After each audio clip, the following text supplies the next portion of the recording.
Karibu sana mtazamaji wa TBC1 hii leo kwenye kipindi cha Mwanazuoni. Kama kawaida ambavyo tumekuwa tukizungumza hapa, tunazungumzia utafiti na namna ambavyo umekuwa ukileta suluhu ya changamoto mbalimbali katika jamii, katika ngazi zote za kijamii, kisiasa, kiuchumi, lakini pia katika mambo ambayo ni ya kiteknolojia na kiubunifu. Yote ni kwa sababu tunaamini kwamba ili uweze kutatua matatizo katika jamii, utafiti hauepukiki katika kuhakikisha kwamba unaweka misingi mizuri ya kuwezesha mambo mbalimbali, changamoto mbalimbali ambazo zinaikumba jamii ziweze kutatuliwa. Kwa hiyo leo tunazungumza kuhusiana na utafiti, na kubwa tunaangazia masuala ya sera ya nyumba Tanzania. Bila shaka tunafahamu mwaka 2025 Rais Dr. Samia Suluhu Hassan alipitisha sera mpya ama sera iliyoboreshwa ya ardhi hapa nchini, ambayo ni toleo la 2023. Sera yenyewe ni 1995, lakini iliyoboreshwa ya mwaka 2023 ilitoka na kuzingatia kwamba sehemu mojawapo hiyo sera imeangazia makazi ama nyumba bora kwa Watanzania, hususan wanaoishi katika maisha au mazingira ambayo hayavutii. Kwa hiyo leo tunaangazia tunaweza kuwa na sera ya nyumba inayojitegemea ambayo haihusianishwi na vitu vingine kama ardhi na mambo mengine, yenyewe peke yake. Hatuna hiyo sera hapa Tanzania. Kwa hiyo ninao watafiti ambao nitazungumza nao hapa kwa kina sana kuzungumzia hilo jambo. Niko na mtafiti Albert Nyiti, yeye ni mtafiti msaidizi taasisi ya taaluma ya makazi Chuo Kikuu cha Ardhi jijini Dar es Salaam. Tutakuwa naye hapa, ambao wamekuja na utafiti ujenzi wa mustakabali wa miji ya Tanzania, umuhimu wa kuwa na sera ya nyumba ya taifa. Naitwa Tobias Masalu, tutakuwa nao hao, lakini baadaye pia nitaungana na ndugu yangu Emmanuel Njavike, atakuja pia na yeye kuungana na sisi hapa kuzungumzia hili swala. Karibu sana mtazamaji, twende pamoja. Mr. Albert, karibu sana. Asante sana bwana Tobias. Mambo yanakwenda, nashukuru. Bila shaka mmechakata wasomi ambao tunaamini Tanzania tunaendelea kujivunia kuwa nao, na mmekuwa mkileta suluhu ya mambo mbalimbali katika kuhakikisha kwamba Tanzania inazidi kupiga hatua katika mambo yote. Sasa leo tuko kwenye swala la nyumba nchini Tanzania. Tunayo sheria ya ardhi ambayo imefanyiwa maboresho, tunayo sera pia ilizinduliwa mwaka jana na Rais Dr. Samia Suluhu Hassan, na miongoni mwa mambo ambayo yameguswa ni nyumba. Sio nyumba tu, nyumba bora kwa ajili ya Watanzania. Ndio. Kwa nini sera hii ambayo tunaamini ikiwepo itasaidia kutatua changamoto ya nyumba Tanzania? Tuanzie hapo. Asante sana Tobias. Unajua ili kuweza kuelezea au kulielewa swala la kwa nini tunahitaji sera ya nyumba sasa hivi, au kwa nini tunaongelea mambo ya sera ya nyumba sasa hivi, inabidi kwanza uelewe historia ya Tanzania, kwamba tulitokea wapi mpaka tukafikia hapa tulipo. Na kwa uzuri masuala ya nyumba unaweza ukayatrace tokea kipindi waasisi wa taifa, jitihada ambazo zilikuwa zikiongozwa na Mwalimu Julius Kambarage Nyerere, wakiwa wanapambania uhuru, wakiwa kwenye zile harakati za kupigania uhuru. Moja ya ajenda kuu za kupigania uhuru ilikuwa ni kusaidia kipindi kwa Watanganyika sasa wapate nyumba bora za gharama nafuu Watanganyika. Sasa kwa bahati nzuri Mungu akasaidia, efforts zao zikaonekana. Tarehe 9 Disemba mwaka 1961 Tanganyika ikapata uhuru. Baada ya kupata uhuru mwaka 1962, kumbuka ni Disemba, lakini mwaka 62, kwa tunaongelea miezi kadhaa baadaye, Shirika la Nyumba la Taifa ndio ilikuwa parastate organization ya kwanza kuundwa ndani ya Tanganyika. Kwa hiyo ukiangalia katika mashirika ambayo ya serikali ambayo yaliundwa mapema zaidi kuliko mashirika yote ni National Housing Corporation, ambayo ndio shirika la nyumba la taifa. Kwa hiyo hii ilikuwa ni ajenda kuu, moja ya ajenda kuu, na kweli akalitimiza mara tu baada ya kupata uhuru. Sasa ukiangalia pale, ndio maana hii miaka ya 60 hapa mwanzoni hata mpaka tunafikia Arusha Declaration, mambo ya ujamaa mwaka 67, kulikuwa kuna efforts dhahiri za serikali kuwa kama provider. Yani serikali ilikuwa inaazimia kudeliver nyumba, kuwapatia nyumba. Ilikuwa ni jukumu la serikali kufanya hivyo kwa raia wake. na ilijitwisha huu mzigo, na ndio maana kwa kuna very ambitious projects kipindi kile za kufanya slum clearance, kubomoa makazi holela ili kujenga nyumba mpya. Magomeni imefanyika, wapi ilifanyika, na efforts zipo, zilikuwa nzuri. Lakini sasa fast forward hapo mpaka miaka ya 70-80, kulitokea changamoto ambayo ni ya kidunia. Kulikuwa na structural adjustment programs. Sasa zile zilipelekea dunia nzima, especially upande huu wa watu ambao wana deal na ujamaa, kulazimika kuingia kwenye uchumi, kwenye lugha sahihi niseme market economy, sawa. Na ile uchumi huria, nafikiri ndio neno sahihi, asante. Sasa kwenye huu uchumi huria ukiangalia, unalazimika kushindana na mnalazimika kuwa na resources kufanya vitu. Mwenye kisu kikali. Sahihi. Kwa hiyo sasa pale ukiangalia resources, nchi nyingi sana ambazo zilikuwa zinaenda kwenye itikadi za kijamaa, zinataka kuprovide housing kwa ajili ya raia wake, zilipata changamoto sana, kwa sababu resources, especially kumbuka hii ilikuwa ni a very young republic. Tunaongelea Tanganyika ambayo ina miaka kadhaa tu, miongo miwili labda, sawa, tokea uhuru. Kwa bado ilikuwa ni nchi changa, a young republic, haina uwezo wa kujihudumia yenyewe. Kwa hiyo ilikuwa ni ngumu sana wao kuendelea kuwa provider wa nyumba. Sasa ukiangalia hapa kilichotokea hii miaka, ukifast forward, maana historia yake ni ndefu kidogo, lakini ukienda speed hadi miaka ya 2000, unakuja kuona sasa ile shirika la nyumba la taifa likajikuta kwamba lenyewe haliwezi kwa efforts zake peke yake kuprovide housing kwa ajili ya Watanzania, na serikali ikatoka kwenye baada ya miaka ya 70-80 kuwa provider, ikaenda kuwa mwezeshaji, enabler wa nini, wa nyumba. Kiukweli ukiangalia kuruhusu watu kufanya hivyo imesaidia kwa maana moja, kwa sababu ile pressure ambayo ilikuwa kwa serikali kutoa nyumba, ikawa sasa serikali na kuwezesha wewe unaweza kujenga nyumba yako. Lakini ndio katuletea matatizo ambayo tunayaona sasa, makazi holela yakawa mengi, kwa sababu ongezeko la watu limekuwa ni kubwa mno, watu wamezidi kuongezeka mijini, na ile pressure, serikali haikuwa na uwezo wa finance, wa kuweza wa resources, rasilimali, kuweza kuandaa mipango, kupima na kukabidhi watu ardhi, let alone kujenga hizo nyumba. Ilibidi watu wazijenge wenyewe. Sasa kwa nini tunaongelea sasa hivi, na of course jitihada zipo upande wa serikali, lazima tuiseme, baada ya kuwa na makazi holela, nyumba holela, wakaleta mpango wa urasimishaji mwanzoni miaka 2000-2001, ambayo imesaidia. Ukiangalia kwa miaka 20 mpaka 2020, wakati wanahitimisha ile zoezi lenyewe mwanzoni, kuna jitihada nyingi tumeona watu walikuwa wameweza kutengeneza kwa ajili ya realize nyumba, kwa ajili ya kupata nyumba. Sasa nasema hivi kwa sababu gani? Sio kwamba hakuna jitihada za kutengeneza sera ya nyumba. Tuna sera iliandaliwa mwaka 2000, kuna draft ya mwaka 2018, lakini hii draft ya mwaka 2018 kwa bahati mbaya mpaka leo haijawa endorsed. Na kama haijawa endorsed, maana yake ni nini? Maana yake hatuna sera mama ambayo ina guide sekta ya nyumba, lakini sekta ya nyumba inazidi kupepea.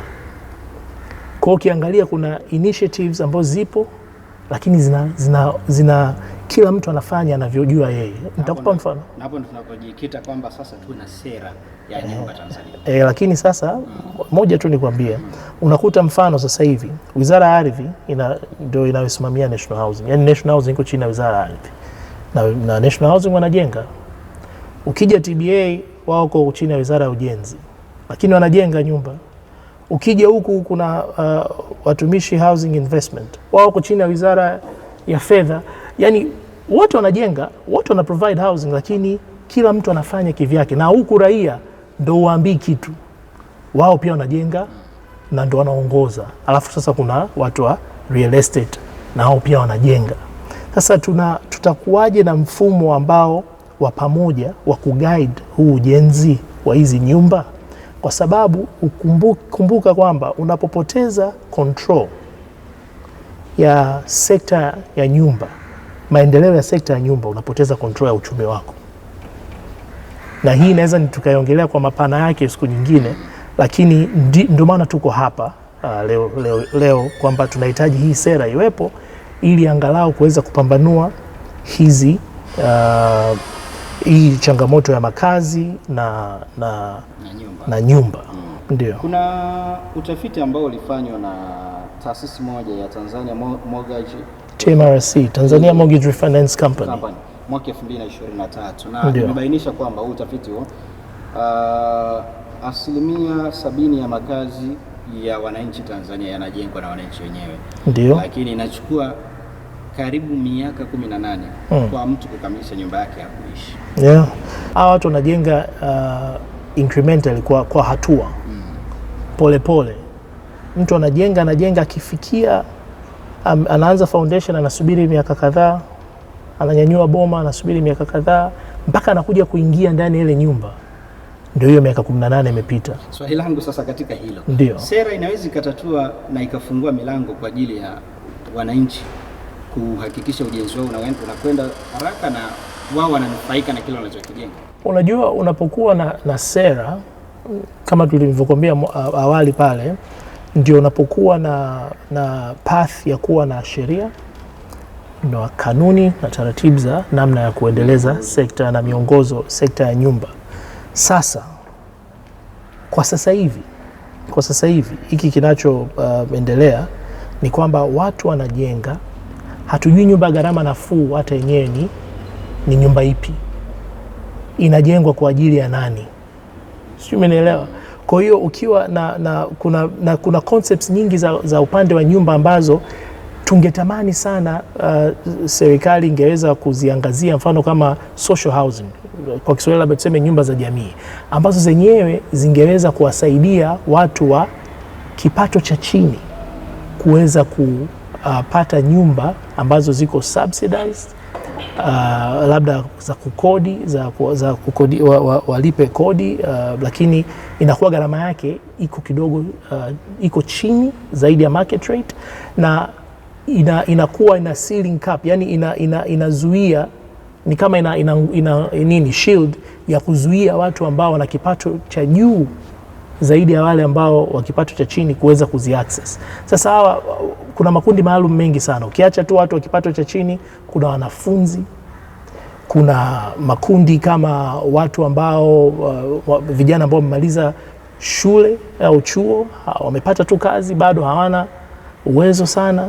Kuna makundi maalum kama kina mama, women headed households tunasema, makundi maalum kama watu ambao wana changamoto ya kimwili, kwa hizi watu wenye ulemavu. Sasa hizi zote zinaweza kuwa captured vizuri tunapokuwa tuna sera, na hata kuweza kusema kwamba basi nyumba ya gharama nafuu inabidi iwe hivi. Tunavyosema affordable housing ni nini? Kwa sababu sasa hivi kila mtu anasema affordable housing, lakini Mtanzania wa kawaida hawezi kila mtu wakati wanafanya miradi yao ya miradi ya ujenzi wa nyumba wanaziita affordable, wanaziita kama ni za gharama nafuu, lakini hiyo gharama nafuu una compare na nini? Na market rate, una compare na kitu gani? Kwa kuna uwezekano kwamba nyumba imekuwa ni bidhaa zaidi kuliko kuwa huduma ya jamii, na unapokuwa unaifanya nyumba kuwa bidhaa zaidi ya kuwa huduma kwa ajili ya watu, basi kuna watu ambao utawaacha nyuma, ambao kwa bahati mbaya kwa kwetu sisi hao ni wengi zaidi kuliko wale ambao wana uwezo wa kuwa katika mfumo rasmi ambao unawaruhusu kuwa na kipato ambacho wanaweza wakajijengea au waka access hizo nyumba. Kwa hiyo hili ni swala mtambuka, na tunategemea tutakapokuwa na sera basi itaweza kuguide sheria na hizi kanuni za kuweza sasa kuwa na programs ambazo zitasaidia Mtanzania wa kawaida kuweza kuwa na nyumba ambayo iko adequate, yani ni nyumba bora, lakini iwe na gharama ambayo anaweza kuimudu. Ndio. Shukrani sana Albert Nyiti, wewe ni mtafiti msaidizi taasisi ya taaluma ya makazi Chuo Kikuu cha Ardhi. Amezungumza kuhusiana kwa nini Tanzania iwe na sera ya nyumba ya taifa, ikiwa ni sehemu ya utafiti ambao umeufanya ujenzi wa mustakabali wa miji ya Tanzania, umuhimu wa kuwa na sera ya nyumba ya taifa. Tumezungumza naye hapa na ameeleza kwa kina kwamba kwa nini Tanzania iwe na sera ya nyumba. Lakini pia mtazamaji, nikwambie kwamba kabla hatujaungana na Emmanuel Njavike, nikwambie kwamba tarehe 17 mwezi wa 3 mwaka 2025 Rais Dr. Samia Suluhu Hassan alizindua sera ya ardhi ya mwaka 1995 toleo la 2023. Sasa kabla sijajiunga na Emmanuel Njavike, tusikilize kidogo hotuba ya Mheshimiwa Rais Dr. Samia Suluhu Hassan kuhusiana na ujenzi wa nyumba bora nchini Tanzania. Lakini kwa upande wa sekta binafsi tunategemea ushiriki wao zaidi kwa kuongeza mitaji nafuu ili kuwezesha uendelezaji wa umiliki wa makazi. Tuongeze kasi ya upimaji na urasimishaji na uendelezaji. Vile vile tuongeze uwekezaji zaidi kwenye nyumba kama nilivyosema, na zaidi tunazungumza nyumba za bei nafuu. Tunayemlenga hapa ni kijana ambaye leo anaanza maisha, ambao wanaishia huko kwenye nyumba za kupanga chumba kimoja. Vijana wetu leo wana mambo chungu mzima, lakini akipita hivi shangazi anamtizama kwa huku, akipita hivi huyu anamtizama kwa huku, mara watu wakae nje wangoje huyu kijana kapita na nani, anamtoa saa ngapi.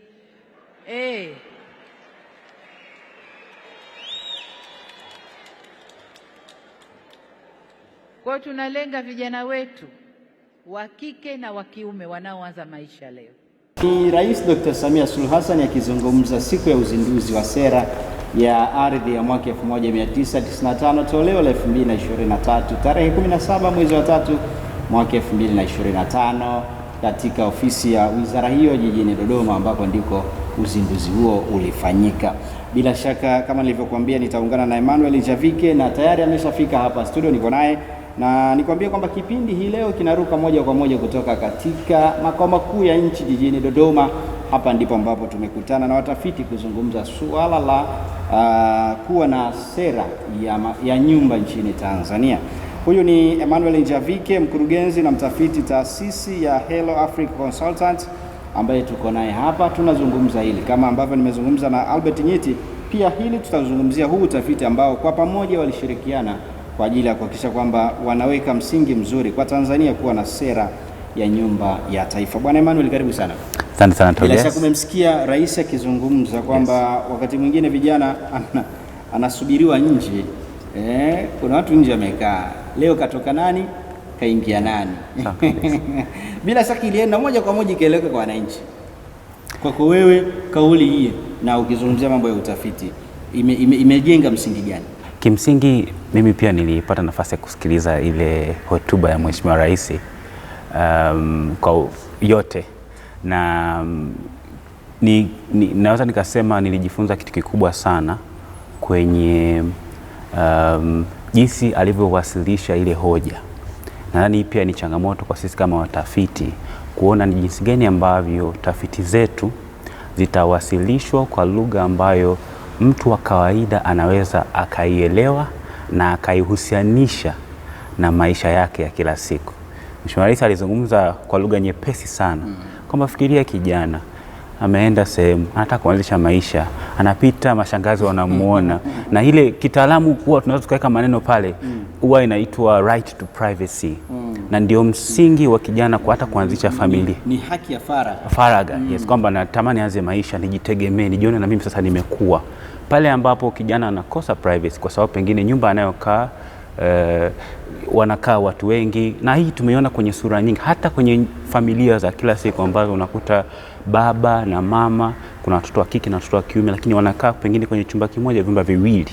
Tafsiri yake ni kwamba hata kama baba na mama wakitofautiana, watoto wanasikia, kwa sababu kwenye familia hizi changamoto zipo. Sasa pale ambapo nyumba inatengenezwa au inawekwa kwenye mazingira ya kulinda faragha za watumiaji wa hiyo nyumba, whether watu kwenye nyumba wenyewe au majirani, itasaidia zaidi. Na Mheshimiwa Rais amezungumza kwa lugha nyepesi na akamgusia kijana ambaye ndio idadi kubwa ya watu sasa. Sahihi kabisa. Tukiendelea na swala la sera ya nyumba, ilani ya Chama cha Mapinduzi 2025-2030, dira ya maendeleo 2025-2050, miaka 25 mbele, imezungumza vyote hivi, vimezungumzwa kwenye hivi vitu. Kwa mfano ilani ya CCM inayasema kwamba kupunguza gharama za vifaa vya ujenzi ili kuwezesha wananchi hususan wa kipato cha chini kujenga nyumba bora za kisasa na kwa gharama nafuu. Hii ni ilani. Lakini tukija kwenye dira ya taifa ya maendeleo, na yenyewe imezungumza, ni nguzo ya pili, uwezo wa watu na maendeleo ya jamii, na katika hilo wamesema makazi bora ya gharama nafuu.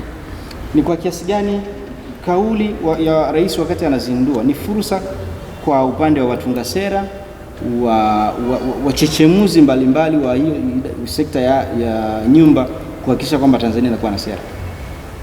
Nashukuru sana. Kimsingi unachokisema ni kweli, na nadhani hata majadiliano yanakuja wakati sahihi kabisa, ambapo ndio tunaanza utekelezaji wa dira, lakini pia tunaanza utekelezaji wa manifesto au ilani ya chama tawala. Sasa huko nyuma tulikuwa tunaona swala la nyumba linazungumzwa, lakini hatukuliona likipewa uzito wake na kufanya tuone hata kwenye nyaraka kubwa kama hizi zinawekwa kwa namba, kwa takwimu. Na mwaka jana tumeona sasa hizi nyaraka muhimu sana ambazo zinatupa picha ya tunataka kwenda wapi, zimetaja kwa namba.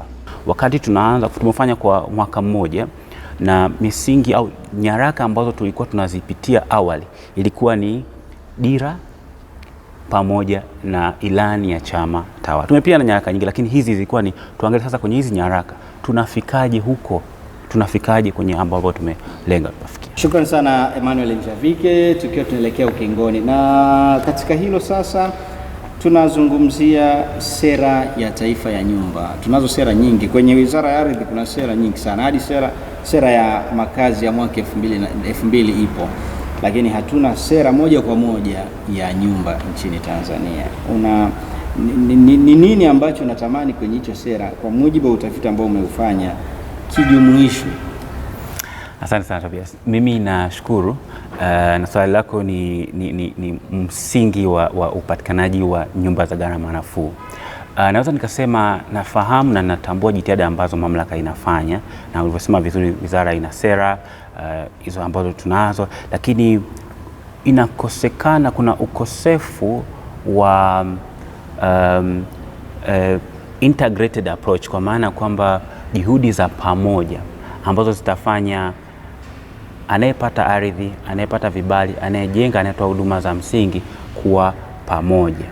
Na sasa hivi masuala ya nyumba, kutokana na ongezeko la idadi ya watu na vijana wengi, pressure au umuhimu wa kupatikana kwa nyumba za gharama nafuu umeongezeka zaidi, na ni muhimu sasa kuwa na sera ya nyumba inayojitegemea ili tuweze kupima utekelezaji wa malengo ambayo tumeyaweka wenyewe kwenye ilani ya chama tawala ya 2025-2030, lakini pia dira ya maendeleo ya taifa ya 2050, kwa sababu kule wametaja numbers. Kwa tunatamani tufike kwenye stage ambayo tukisema okay, takwimu tunasema kila mwaka tuna uhitaji wa nyumba 390,000.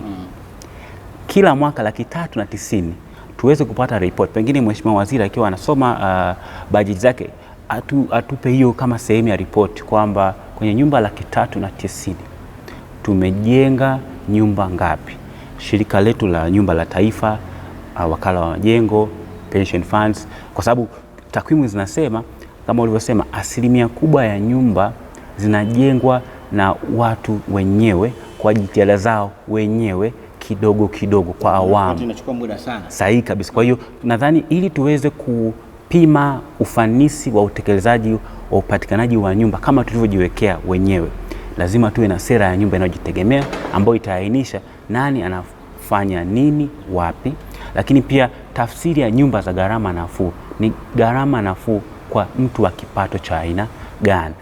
Shukrani sana Emmanuel Njavike. Huyu ni mkurugenzi na mtafiti taasisi ya Hello Africa Consultants akizungumza hapa, lakini pia nilikuwa naye Albert Nyiti, yeye ni mtafiti msaidizi taasisi ya taaluma ya makazi Chuo Kikuu Ardhi ambaye tumezungumza. Kwa ujumla wake tulikuwa tunaangazia utafiti ambao wao wameshiriki kuandaa au kufanya ujenzi wa mustakabali wa miji ya Tanzania, umuhimu wa kuwa na sera ya nyumba ya taifa. Utafiti huu umetoka mwaka huu ukiangazia ni kwa nini Tanzania inapaswa kuwa na sera yake ya nyumba inayojitegemea. Tunafahamu nyumba ziko chini ya Wizara ya Ardhi, Nyumba na Maendeleo ya Makazi, lakini tunafahamu makazi ina sera yake inayojitegemea mwaka 2000, lakini pia ardhi ina sera yake ya mwaka 1995 na toleo lake la 2023 ambalo lilizinduliwa na Rais Dr. Samia Suluhu Hassan tarehe 17 mwezi wa 3 mwaka 2025. Shukrani sana Emmanuel Mjavike kwa kuwa pamoja nasi. Nashukuru sana. Shukrani sana wewe mtazamaji wa TBC1 popote pale ulipo, nikutakia utazamaji mwema wa vipindi vinavyoendelea hapa TBC1. Bye bye.